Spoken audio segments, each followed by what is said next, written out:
Olá, boa noite. Ministério da Infraestrutura autoriza início das obras do aeroporto Lauro Cortes. A notícia é positiva porque fomenta o desenvolvimento regional de Passo Fundo. O norte do estado vai poder ter esta ampliação do aeroporto e para nós passofundenses, com certeza, uma obra tão importante. Brasil prevê 140 milhões de doses no primeiro semestre de vacinação contra a Covid-19. Nós estimamos e temos uma grande crença de que vai se iniciar no primeiro trimestre de 2021. Pelos prognósticos, pelo acompanhamento das fases de testes, do desenvolvimento e da capacidade produtiva em escala que se está desenhando. Governo estadual encaminha projeto para descontar do salário o auxílio emergencial recebido irregularmente por servidores. Porque é um auxílio destinado a desempregados, a microempreendedores que tiveram a sua fonte de renda afetada em função da pandemia, as pessoas que efetivamente perderam com a pandemia. Não é o caso de quem está recebendo do Estado, por mais dificuldades que o Estado tenha, não é a pandemia que está trazendo problemas à remuneração dos servidores. E na série especial sobre o Outubro Rosa, psicóloga fala sobre o emocional durante o tratamento contra o câncer. O paciente pode cair em dúvidas, ter expectativas sobre como vai ser, o que vai acontecer, como vai ser o processo. E isso pode gerar angústias, ansiedades, os medos, né?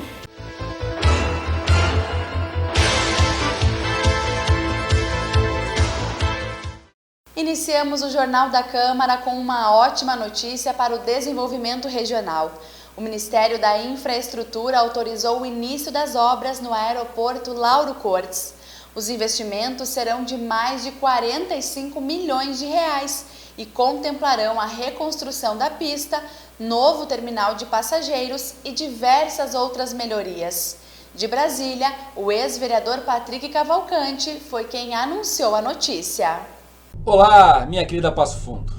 Estou trazendo aqui uma notícia positiva, expectativa de todos nós há muitos anos, que era o início das obras de modernização e ampliação do aeroporto Lauro Cortes. No mês passado, a empresa vencedora do certame, a empresa Traçado, entregou para o governo do estado, então, o projeto com as correções das inconsistências que tinham sido apontadas.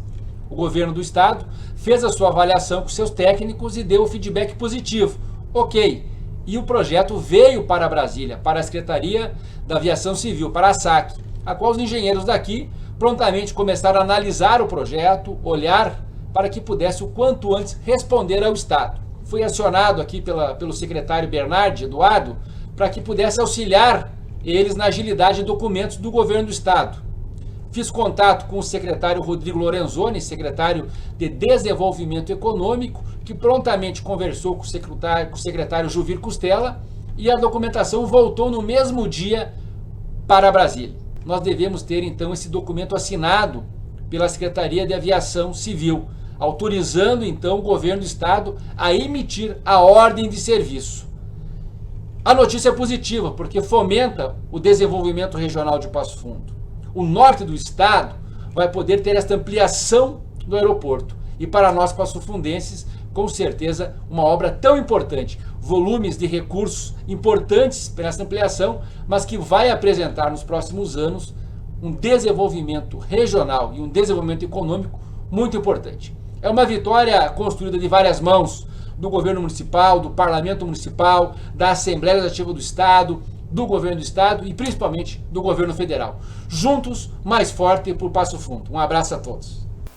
O governo do estado encaminhou à Assembleia Legislativa o projeto de lei complementar que autoriza o próprio executivo a realizar o desconto na remuneração de servidores que receberam o auxílio emergencial de forma irregular. Pela proposta, os valores descontados serão devolvidos à União. A Controladoria Geral da União identificou cerca de 3.500 vínculos entre servidores aposentados e pensionistas no Rio Grande do Sul que receberam R$ 600 do auxílio emergencial irregularmente, porque é um auxílio destinado a desempregados, a microempreendedores que tiveram a sua fonte de renda afetada em função da pandemia, às pessoas que efetivamente perderam com a pandemia. Não é o caso de quem está recebendo do Estado, por mais dificuldades que o Estado tenha, não é a pandemia que está trazendo problemas à remuneração dos servidores. Isso não é, portanto, adequado. A gente tem que ter esta clareza de que, se nós queremos um país livre de corrupção, ela tem que estar, o combate à corrupção em todos os níveis. E quem recebe irregularmente uma renda extra através de um auxílio emergencial, como foi esse caso, precisa ter os descontos feitos para devolvermos ao governo federal, neste caso, de onde vieram os recursos, e também sem prejuízo de outras punições, do ponto de vista penal mesmo, que devam ser encaminhadas. O Rio Grande do Sul é pioneiro, é o primeiro estado a encaminhar projeto de lei nesse sentido. Nós vamos fazer valer a lei e vamos fazer com que se tenha consequência para quem tenha recebido irregularmente esses recursos que fazem falta para tantas pessoas. Imediatamente após a Procuradoria-Geral do Estado ter ciência de que aproximadamente 3.500 servidores públicos estaduais teriam recebido de modo ilegal o auxílio emergencial pago pelo governo federal, a PGE solicitou ao Tribunal de Contas do Estado e à Controladoria Geral da União o compartilhamento destes dados para viabilizar a identificação e punição destes servidores. Mas, diante da necessidade de um instrumento efetivo para o ressarcimento dos cofres públicos, nós propusemos ao governador Eduardo Leite, que de imediato acatou e está agora encaminhando à Assembleia Legislativa, um projeto de lei complementar que autoriza, após o procedimento que identifique efetivamente a percepção ilegal desses valores do auxílio emergencial por servidores públicos estaduais, que se realize o desconto diretamente na folha de pagamento para que este dinheiro seja devolvido à União, a qual poderá então dar o efetivo encaminhamento a estes recursos que é destinado efetivamente à população carente. Desde o início do mês, você tem acompanhado aqui no Jornal da Câmara uma série de entrevistas sobre o Outubro Rosa. Hoje vamos ouvir a psicóloga Evelyn Assunção, que falou do lado emocional durante o tratamento contra o câncer. O mês de outubro é marcado pela campanha de prevenção ao câncer de mama, Outubro Rosa, que é uma iniciativa muito bonita. Nós escutamos falar muito sobre isso durante o mês de outubro e é realmente muito importante falar sobre isso, sobre a questão da prevenção, de realizar o autoexame, o toque, se olhar, se cuidar. Mas hoje eu vim falar um pouquinho sobre o lado emocional e psicológico, que é um ponto que nós devemos prestar muita atenção durante todo o processo de tratamento contra o câncer e também durante o diagnóstico, que traz diversas emoções que às vezes nem a pessoa e nem as pessoas ao redor, familiares, amigos, estão sabendo muito como agir frente a essa situação, não sabem muito o que estão sentindo, o que estão pensando, Então pode ser uma situação muito difícil. E além dos efeitos psicológicos, também pode afetar a imagem pessoal da mulher, afetando diretamente a autoestima da pessoa. O paciente pode cair em dúvidas, ter expectativas sobre como vai ser, o que vai acontecer, como vai ser o processo. E isso pode gerar angústias, ansiedades, os medos, E por isso é muito importante o apoio dos familiares, dos amigos. O paciente não precisa passar por isso sozinha, Então é muito importante procurar uma ajuda especializada também. Isso faz toda a diferença.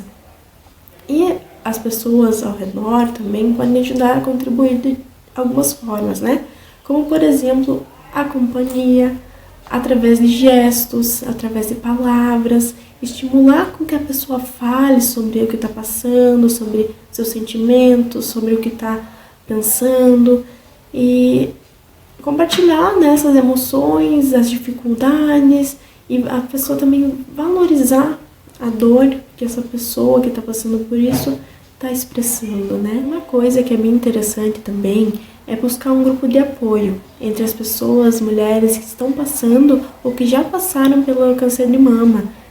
A troca de experiências é uma situação que fortalece bastante, então é muito interessante.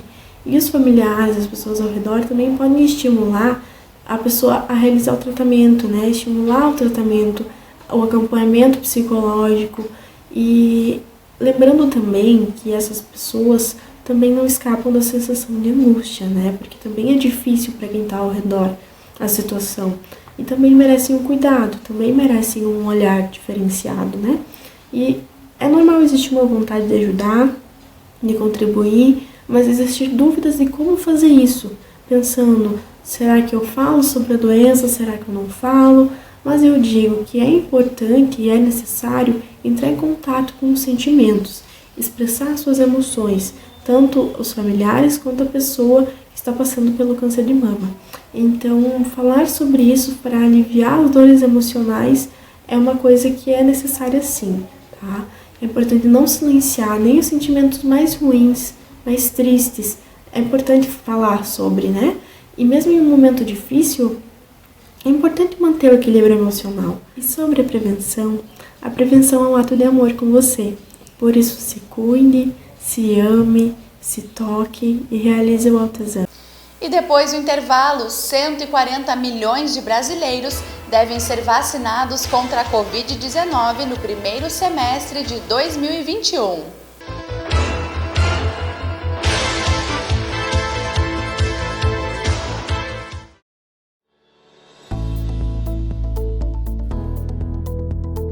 Uma eleição é um processo semelhante à contratação de um novo funcionário. A pessoa certa no lugar certo faz as coisas acontecerem. Em 2020 teremos eleições municipais e antes de escolher o candidato que te representa, é preciso saber o que faz um vereador e o que ele pode fazer para o seu município. Vamos lá? A principal função de um vereador é propor e votar leis que trazem melhorias para a sua cidade. Atenção, ele propõe leis para a cidade. Não adianta prometer ações para o estado ou país. A segunda principal função de um vereador é fiscalizar as ações do prefeito. Ele confere as contas da prefeitura, os atos e os contratos, sempre com auxílio do Tribunal de Contas.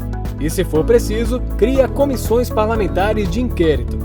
O vereador não pode prometer escolas, ruas asfaltadas, policiamento, mas sim leis que tragam melhorias na educação, saúde ou que incluam ou eliminem tributos. Tudo isso deve ser levado em conta na hora de escolher o seu vereador. Eleições 2020. E aí, quem te representa? Um novo tempo. É você quem faz. Acreditar, persistir, reinventar, reconstruir. Passo Fundo mais forte é você quem faz. Compre em Passo Fundo, valorize quem é daqui. Quando você compra em nossa cidade, os negócios locais se fortalecem. Empregos são mantidos e a economia não para. Passo Fundo mais forte é você quem faz. Apoie os negócios locais. Realização CDL. Apoio Sicredi.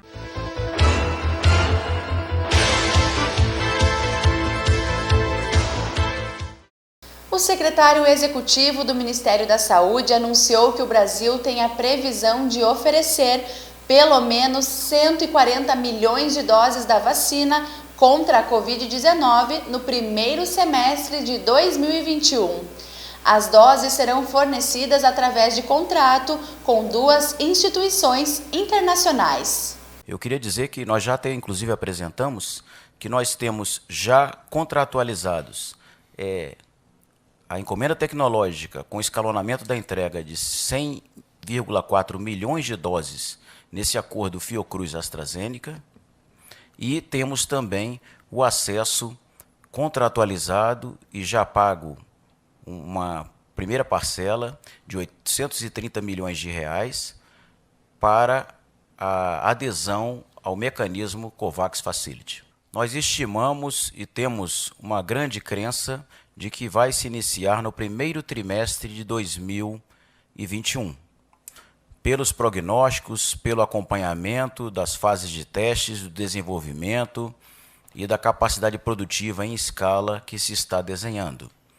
Mas é bom sempre lembrar que, por se tratar de um produto ainda inacabado, Nós temos um protótipo que está sendo testado na população e que passa por um processo de validação junto às agências reguladoras sanitárias no Brasil e no mundo, passa por um desenvolvimento da capacidade de produção em escala para que possa ser produzida e atender uma parcela considerável da população.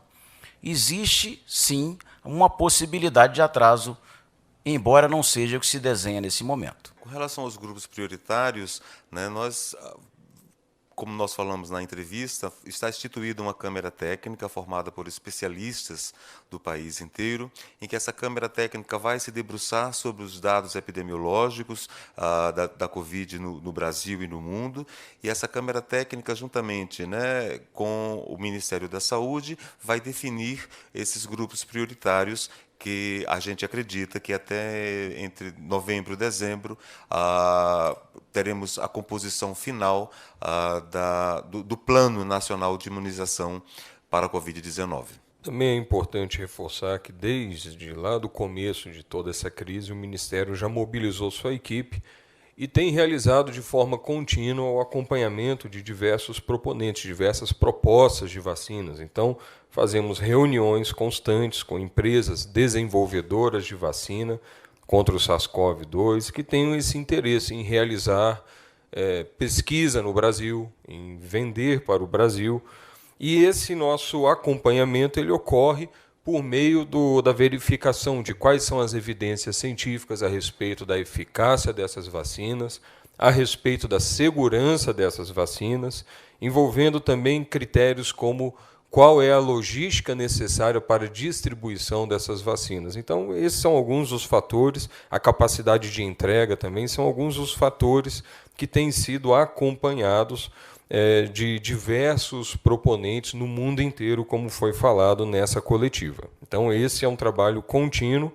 O COVAX Facility é resultado de um desses ramos de acompanhamento de propostas internacionais e, mesmo com a AstraZeneca, Oxford, mesmo com todo esse investimento no COVAX, nós continuamos acompanhando as diversas propostas de vacina no mundo inteiro. E essa prospecção, esse acompanhamento das fases de desenvolvimento, dos riscos, da segurança, da eficácia, da capacidade de produção em escala, das condições de comercialização para a adesão do Brasil a qualquer iniciativa, nós estamos de portas abertas para essas negociações, para termos acesso a essa vacina de forma segura e eficaz, e qualquer vacina, não só a da Sinovac como qualquer outra, nós estaremos de portas abertas para, no mais curto prazo, estar oportunizando, desde que atendidos todos aqueles requisitos para a nossa população. Quiser complementar, por favor, secretário Hélio?